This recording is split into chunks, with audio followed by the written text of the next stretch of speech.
కష్టపడి పని చేయనీకి ఎప్పుడు సిగ్గుపడకు మామా. పని చేతగాని లంజోడుకులు పనికి మళ్ళిన మాటలు ఉందా మాట్లాడతారు. మన ఇంట్లో పరిస్థితి ఏందో మనకు తెలుసు, మన వెనకాల ఎన్ని కష్టాలు ఉన్నాయో మనకు తెలుసు. నిన్ను నువ్వు నమ్ముకొని కష్టపడు, ఆ కష్టమే ఏదో ఒక రోజు నిన్ను ఒక స్థాయిలో పెడుతుంది.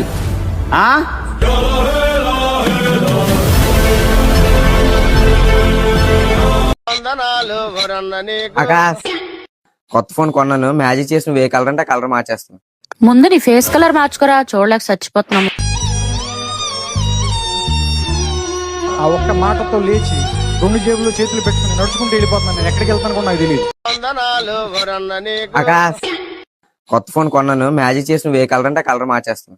ముందు నీ ఫేస్ కలర్ మార్చుకోరా, చూడలేక చచ్చిపోతున్నాము. ఆ ఒక్క మాటతో లేచి 2 జేబుల్లో చేతులు పెట్టుకుని నడుచుకుంటూ వెళ్ళిపోతున్నాను. నేను ఎక్కడికి వెళ్తాను కూడా నాకు తెలియదు. ఆకాశ్, కొత్త ఫోన్ కొన్నాను. మ్యాజిక్ చేసి నువ్వు ఏ కలర్ అంటే కలర్ మార్చేస్తాను. ముందు నీ ఫేస్ కలర్ మార్చుకోరా, చూడలేక చచ్చిపోతున్నాము. ఆ ఒక్క మాటతో లేచి 2 జేబుల్లో చేతులు పెట్టుకుని నడుచుకుంటూ వెళ్ళిపోతున్నాను. నేను ఎక్కడికి వెళ్తాను కూడా నాకు తెలియదు. ఆకాశ్, కొత్త ఫోన్ కొన్నాను. మ్యాజిక్ చేసి నువ్వు ఏ కలర్ అంటే కలర్ మార్చేస్తాను. ముందు నీ ఫేస్ కలర్ మార్చుకోరా, చూడలేక చచ్చిపోతున్నాము. ఆ ఒక్క మాటతో లేచి 2 జేబుల్లో చేతులు పెట్టుకుని నడుచుకుంటూ వెళ్ళిపోతున్నాను. నేను ఎక్కడికి వెళ్తాను కూడా నాకు తెలియదు. ఇక్కడ వీడియోలో కనిపిస్తున్న ఒక అమ్మాయి అబ్బాయిని కొడుతుంది కదా, అయితే ఆ అమ్మాయి విడాకులకు అప్లై చేసిందంట. కేవలం అలిమనీ పొందడానికి విడాకులు అప్లై చేసింది. అయితే వీడేం చేసిండు హస్బెండ్ చాలా తెలివిగా ముందే ఆమెకు తెలియకుండా తన పేరు మీద ఉన్న ప్రాపర్టీస్ మొత్తం వాళ్ళ అమ్మ పేరు మీదకి ట్రాన్స్ఫర్ చేశాడంట. కోర్టులో చిల్లి గవ్వ కూడా రాకపోయేసరికి చాలా ఫ్రస్ట్రేషన్ తో ఆడిని మస్తు కొడుతుంది. వాడు తన్నులు తింటుండు కానీ నవ్వుతుండు.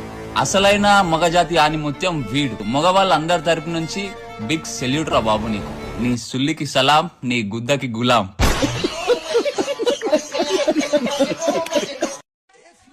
మామ, ఢిల్లీలా ఈ అన్న భార్యకి విడాకులు ఇచ్చి భరణం కింద 18 లక్షల క్యాష్, 120 గ్రాముల గోల్డ్ ఆమెకి అప్పచెప్పి ఇంటికొచ్చి పాలతో స్నానం చేసి కేక్ కట్ చేసిందంట. దరిద్రం పోయిందని.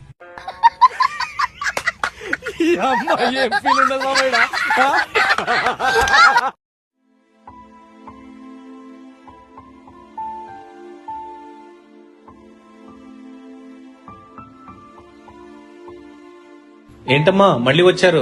ఏం లేదు నాయన, ఇందాడ సరుకులు తీసుకున్నప్పుడు ఎక్స్ట్రా 10 రూపాయలు ఇచ్చారు, అవి తిరిగి ఇచ్చేద్దాం వచ్చానయ్యా.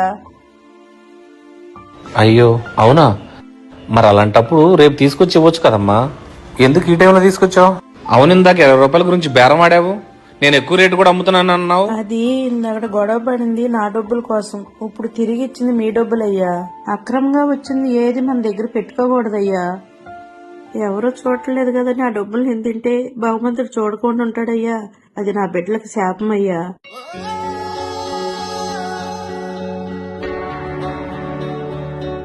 సార్ నమస్తే. తిరుగారు నమస్తే, రండి. తిరుగారు ఏంటి సంగతిలో? ఏంటి అలా ఉన్నారు? ఏమైంది?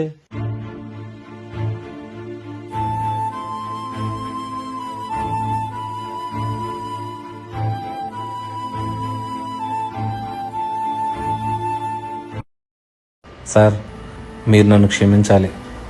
పోయిన వారంలో లెక్కల్లో తప్పు రాసి ఆ 25,000 నేను తీసేసుకున్నాను. అవునా? అసలు నేను అదేం గమనించలేదు. మరి మీరు ఉంచుకోవచ్చు కదా, ఎందుకు తెచ్చిచ్చారు మళ్ళీ? మీరైతే గమనించకపోవచ్చు, కానీ దేవుడనే వాడు పైన చూస్తూనే ఉంటాడు కదా సార్. ఈ పాపం సొమ్ము తీసుకొని నేను సంతోషపడితే రేపు నా పిల్లల పాలిట శాపంగా మారవచ్చని ఈ రోజే తెలుసుకున్నాను సార్. సారీ అండి, ఇంకెప్పుడు ఇలాంటి తప్పు జరగదు.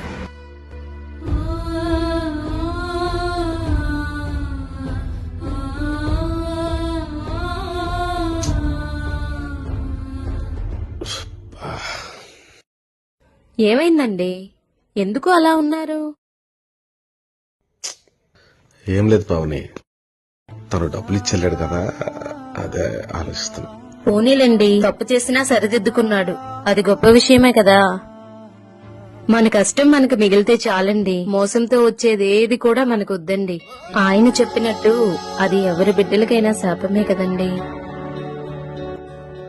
చూస్తున్నాం కదండి, ఈ క్షణమే మనది. తర్వాత ఏం జరుగుతుందో ఎవ్వరికీ తెలియదు. మొన్నొచ్చిన కరోనా చాలా గుణపాఠాలని నేర్పింది కదండి. 1 గంటకి 1 కోటి రూపాయలు ఖర్చు పెట్టగలిగిన ధనవంతులు కూడా ప్రాణాలు కాపాడుకోలేక కనుమరుగైపోయారు కదండి. ఈ లోకంలో ఏది శాశ్వతం చెప్పండి?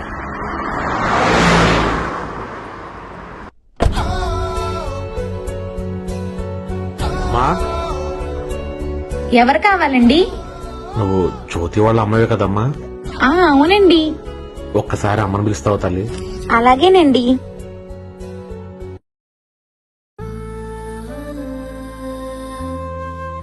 సార్ నమస్కారం సార్. నమస్కారం అమ్మా. మీరు నన్ను క్షమించాలమ్మా. మీ ఆయన గారు బ్రతికుండగా నాకు ఒక 4 లక్షల రూపాయలు ఇచ్చారమ్మా. ఈ విషయం ఎవరికీ తెలియదు. ఇవి మళ్ళీ మా పాప పెళ్లి కుదిరినప్పుడు అడుగుతాను, మీ దగ్గర ఉంచండి సార్ అన్నాడు. ఆ కొద్ది రోజులకే పాపం ఆయన యాక్సిడెంట్ లో చనిపోయారు. ఈ విషయం ఎవరికీ తెలియదు కదా అని చెప్పేసి నేను అది మీకు చెప్పకుండా ఒకవేళ మీరు అడిగితే చూద్దాంలే అనుకున్నాను. మీరు ఇప్పటి వరకు అడగపోతే ఇంకేవద్దనుకున్నానమ్మా. ఇది అన్యాయంగా తీసుకున్న డబ్బు. ఇది నా బిడ్డలకు శాపమని ఓ మనిషి ద్వారా తెలుసుకున్నానమ్మా. ఇది మీకు చెందాల్సిన డబ్బమ్మా. వడ్డీతో కలిపి 5 లక్షలు తీసుకోండి అమ్మా.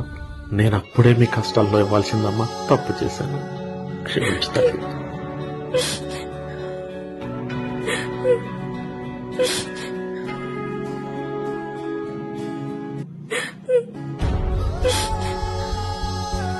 మీరు బాగుండాలయ్యా.